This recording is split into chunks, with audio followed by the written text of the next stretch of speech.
महिन्याच्या वद्य चतुर्थीला आपण संकष्टी चतुर्थी म्हणून साजरी करत असतो.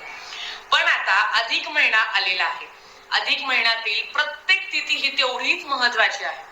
उद्या म्हणजेच 3 जून 2026 वार बुधवार ह्या दिवशी आलेली आहे संकष्टी चतुर्थी.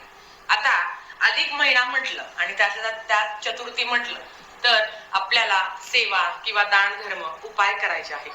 आजच्या व्हिडिओमध्ये त्याचीच माहिती आपण बघणार आहोत. नमस्कार सर्वांना, श्री स्वामी समर्थ. तुम्हा सर्वांचं आपल्या चॅनल मध्ये खूप खूप मनापासून स्वागत. आता चतुर्थी असल्यामुळे म्हणजे उद्या चतुर्थी असल्यामुळे उद्या प्रत्येकाच्या घरात गणपती बाप्पाची मूर्ती असेल. मूर्तीवर आपल्याला अभिषेक करायचा आहे. गणपती अथर्व शीर्षमचं पठण करायचं आहे. सकाळीच उठून सूर्याला जल अर्पण करून सूर्याला अर्घ्य अर्पण करून आपल्याला देवपूजा करायची आहे. आणि प्रत्येकाला उपवास, आता मागच्या महिन्यातही आपण मंगळी चतुर्थी होती, या महिन्यातही तुम्ही उपवास करण्याचा प्रयत्न करा. म्हणजे उद्या चतुर्थीचा उपवास करण्याचा प्रयत्न करा. ज्यांना करणं शक्य होईल त्यांनी करावं, ज्यांना नाही शक्य होत त्यांनी नाही केला तरी चालेल, कारण तुमची तब्येत जास्त महत्वाची आहे. तुम्ही सेवा केली तरी हरकत नाही. गणपती बाप्पांच्या मूर्तीवर अभिषेक करून मूर्ती तामणातून काढून स्वच्छ साफ करून गणपती बाप्पांना हळद कुंकू अक्षता अर्पण करावे, गुळ आणि खोबऱ्याचा नैवेद्य अर्पण करावा आणि गणपती बाप्पाला दुर्वा अर्पण करावं. दुर्वा गणपती बाप्पाला अतिशय प्रिय आहे. तुम्ही घरच्या घरी दुर्वा बनवू शकता किंवा दुर्वाची एक माळ मिळते, ती सुद्धा तुम्ही गणपती बाप्पांना अर्पण करू शकता.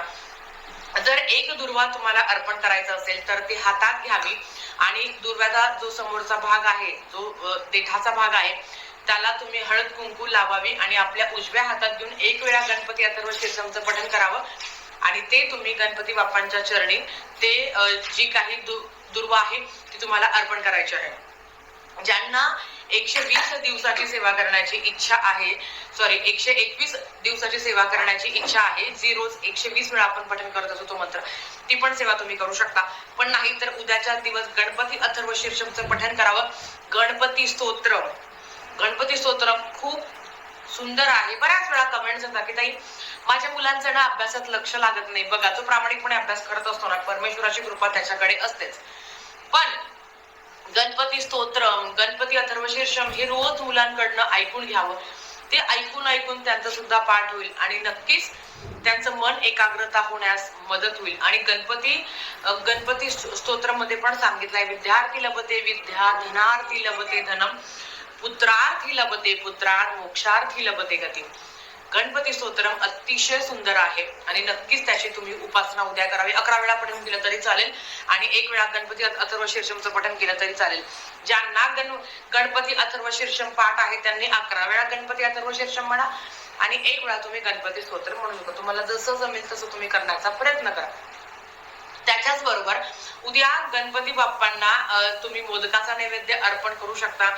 शमीचं पान, उद्या गणपती बाप्पांना शमीचं पान मिळतं, माहिती आहे आपल्याला, शमीपत्र ज्याला आपण म्हणतो, ते सुद्धा अर्पण करावे. गणपती बाप्पांना प्रार्थना करावी. गणपती बाप्पा हे विघ्नहर्ता आहे, बुद्धीचे देवता आहे. आयुष्यात कधीही कुठलं विघ्न येऊ नये म्हणून गणपती बाप्पांच्या चरणी आवर्जून प्रार्थना करावी. त्याच्याच बरोबर संध्याकाळी थोडासा खोबऱ्याचा तुकडा आणि भीमसेनी कापूर आपल्याला देवघरासमोर प्रज्वलित करायचा आहे आणि ओम श्री विघ्नहर्ताय नमः ह्या मंत्राचा मंत्र जप करायचा आहे. आणि अतिशय सुंदर, ज्यांना काही करणं शक्य होत नाही त्यांनी ओम गम गणपतये नमः, ओम गम गणपतये नमः या मंत्राचा 108 वेळा जप करावा. किंवा मंगल मूर्ते विघ्नहरा दुरितनाशना कृपा करा. तुम्हाला वाटतो हा मंत्र अतिशय प्रभावी आणि सुंदर आहे.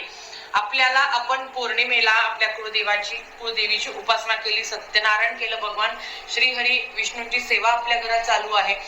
गणपती बाप्पांची सेवा करण्याचा हा जो चान्स आहे तो सोडू नका. अर्थात अधिकम अधिक असते. ह्या दिवशी तुम्ही वाणही देवाला आपण वाण देत असतो किंवा तुमची जावई असेल, घरात कोणी येणार असेल त्यांनाही तुम्ही वाण देऊ शकता.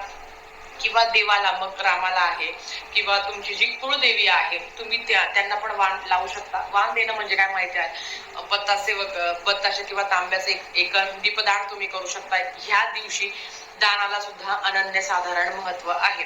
नाही ना काही जमत, मंगलमूर्ते विघ्नहरा दुरितनाशना कृपा करा. मंगलमूर्ते विघ्नहरा दुरितनाशना कृपा करा.